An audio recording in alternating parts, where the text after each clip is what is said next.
మనసు అంటే ఇక్కడ మనస్సం మనస్సంయమ్య అన్నారు. మనస్సంయమ్య అంటే ఏంటి? మనసును స్థిరంగా ఉంచడం. ముందు సంయమనం చేయాలి అన్నారు కదా. మనసును సంయమనం చేయడం అంటే స్థిరంగా ఒక చోట ఫిక్స్ చేసేయడం అనమాట. ఓ మేకేసి కొట్టేసినట్టు. అంటే ఏంటి? ఇక్కడ పూజ చేసినప్పుడు కానీ, ధ్యానం చేసినప్పుడు కానీ, ఇది ఇది నాడీ శుద్ధి ప్రాణాయామం చేయాలని చెప్పుకుంటాం కదా. అందులో చేసేవాడు ఒక మీనింగ్ చెప్పారు వేదాల్లో. ఏమని చెప్పారు? మేకేసి కొట్టేయడానికి. ఎలా? ఓం భూ ఓం భువహాం శువహాం మహాహం జనహాం తపహాం సత్యం అని చెప్పి తీసుకున్నాం.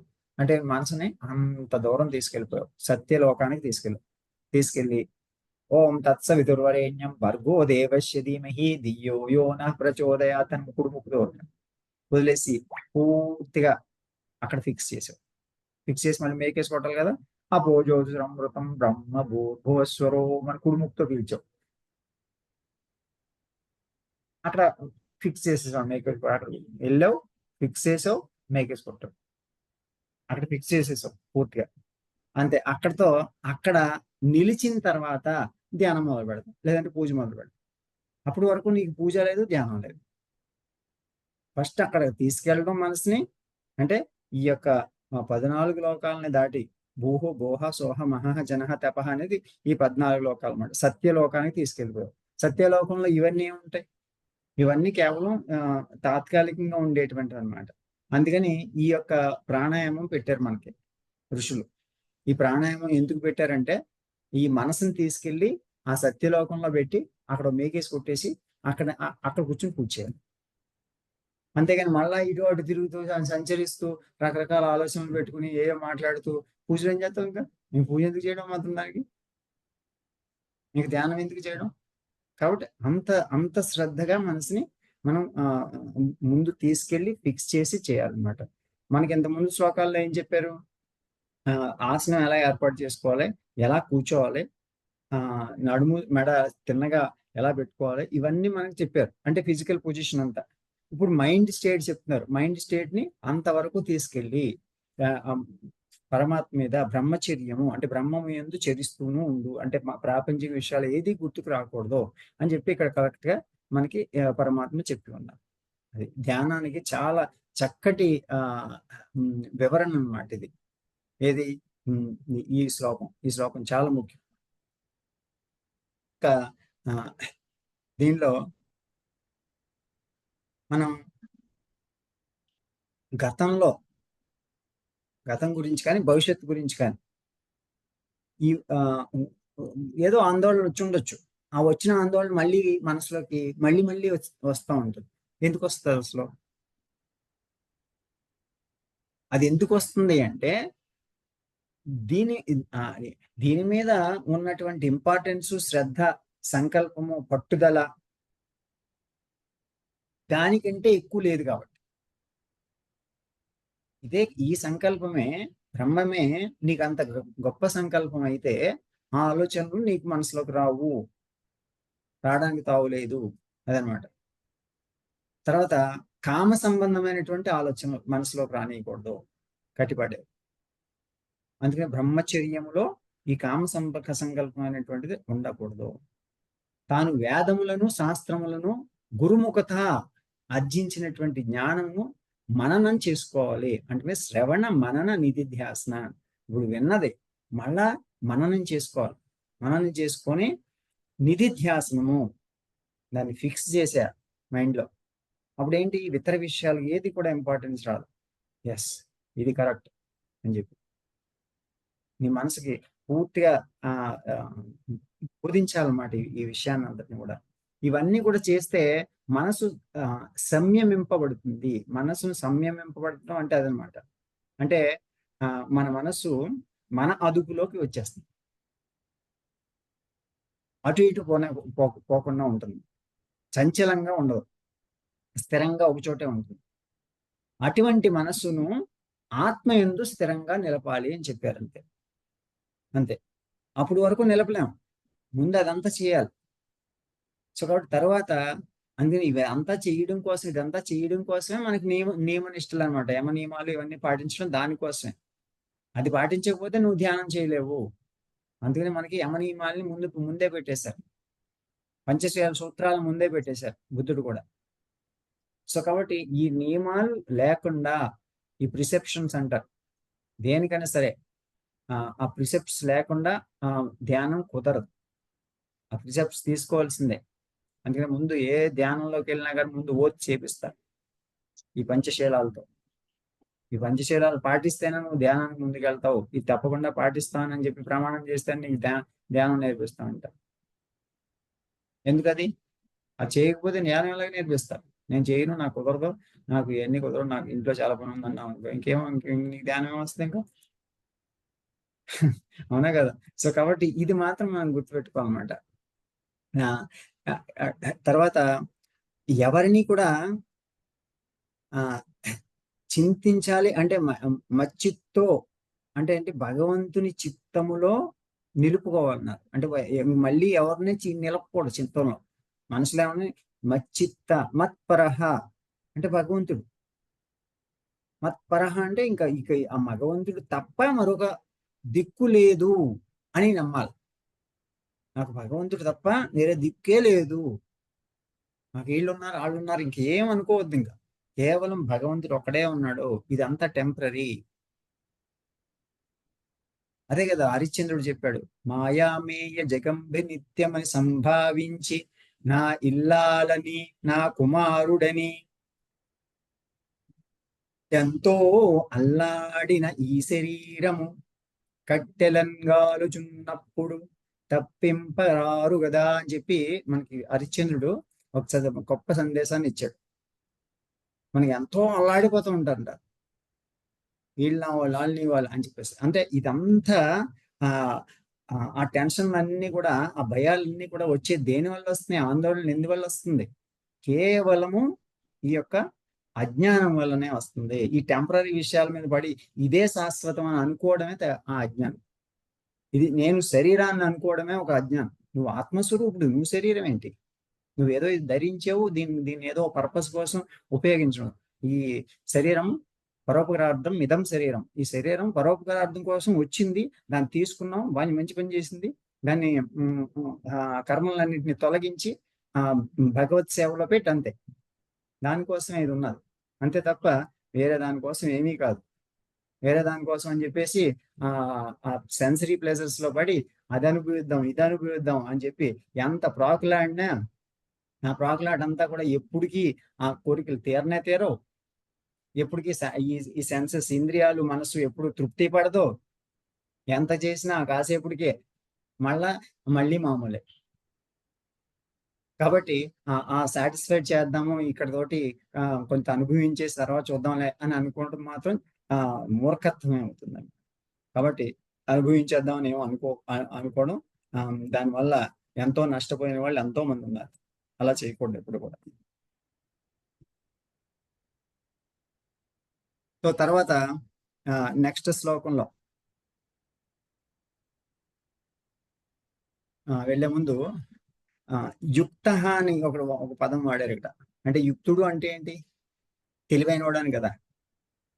యుక్త అంటే ధ్యానములో యుక్తుడు అయినటువంటి వాడు, అంటే నిమగ్నం అయినటువంటి వాడే తెలివైనవాడు. అంటే జ్ఞానంలో నిమగ్నం కాకుండా మనసును అటు ఇటు చంచలంగా ఉంచుకునేవాడు అజ్ఞాని. యుక్తుడు వాడు. అది యుక్తుడికి అయుక్తుడికి అదే తేడా. కాబట్టి మనం ఎప్పుడు కూడా యుక్తులై ఉండాలి. ఓకే, 15వ శ్లోకం. ఈ 15వ శ్లోకం చదువుకునే ముందు మళ్ళా ఒకసారి ఈ శ్లోకాన్ని ప్రాక్టీస్ చేయండి.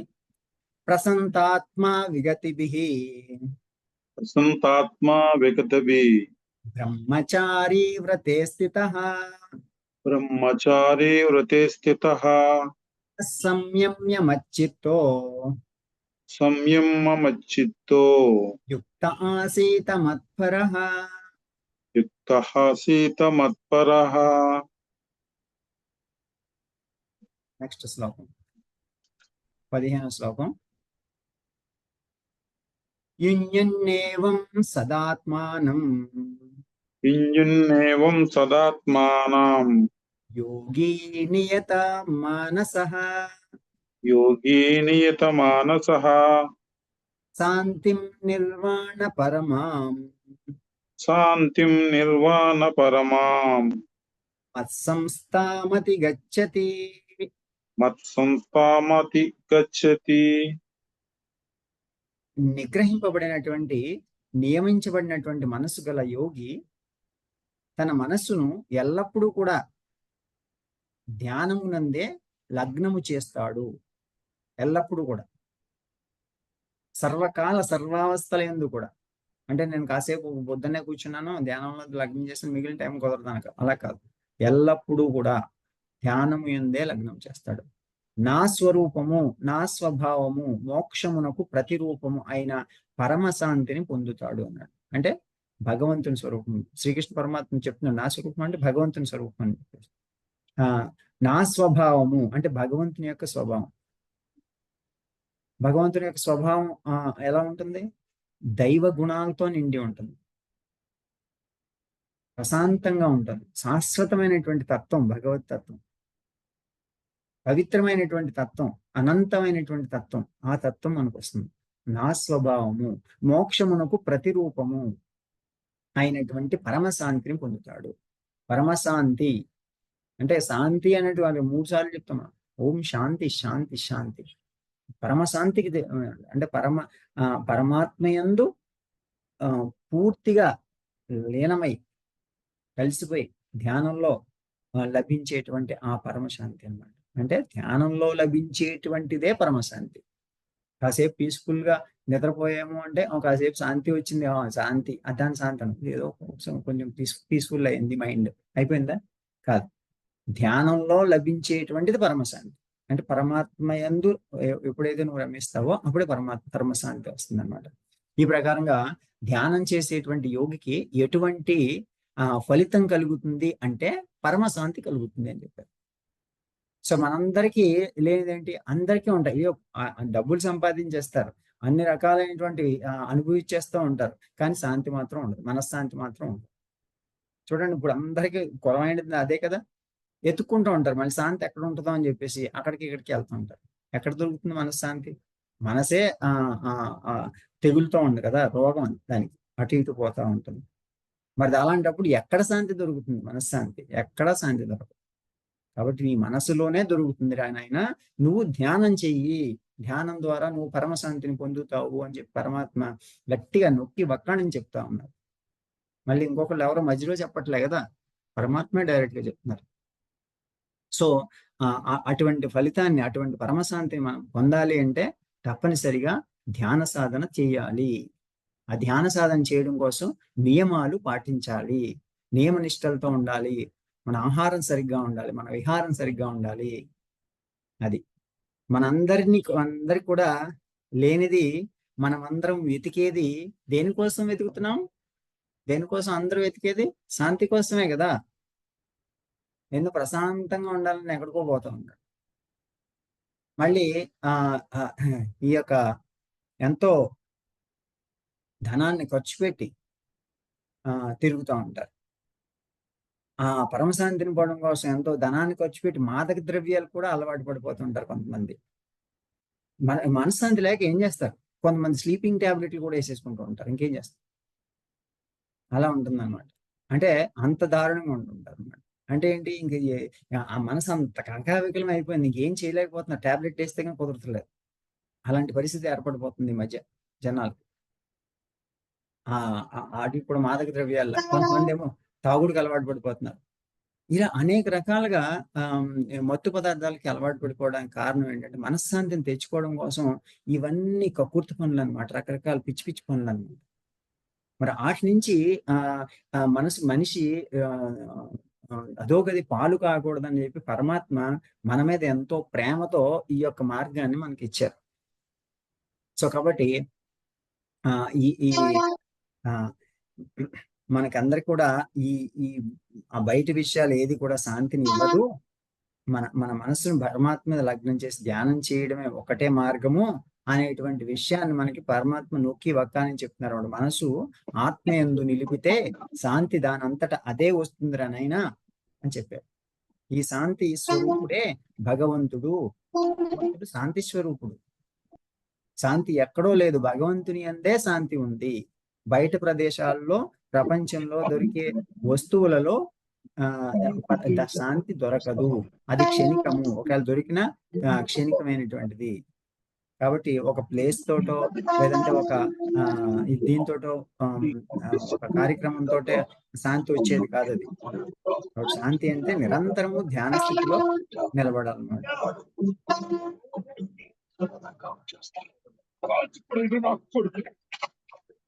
వీటిలో పెట్టుకున్నామా? ఎవరు నాయిస్ వస్తుంది? Madhuri, thank you. కాబట్టి తెలిసిన వారు, వివేకులు, జ్ఞానులు శాంతి కొరకు బయట వెతకరు, అంతర్ముఖం అవుతారు. సో అక్కడే వారికి శాంతి దొరుకుతుందనే విషయం గాఢంగా తెలుసు. కాబట్టి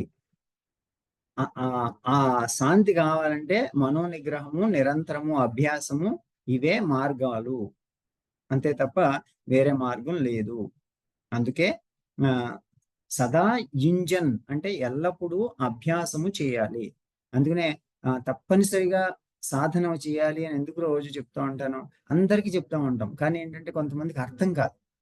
ఇది పరమాత్మ చెప్పినటువంటి విషయం. అభ్యాసం నుంచి ఎప్పుడు బయటకు రాకూడదు.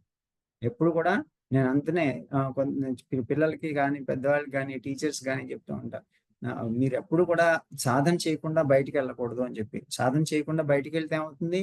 మనసు అలజడిగా ఉంటుంది. అలజడిగా ఉన్నటువంటి మనసుతో ఈ రకరకాల అట్రాక్షన్స్ గురైపోతూ ఉంటారు. అధోగతి పాలు చేసేస్తుంది అది. కాబట్టి మన మనసు కంట్రోల్ లేని మనసుని ఏమన్నారు? శత్రువు అన్నారు. ఇంతకుముందు శ్లోకంలో చదువుకున్నాం కదా, మన మనసు మన కంట్రోల్ లేకపోతే అదే మన శత్రువు అవుతుంది.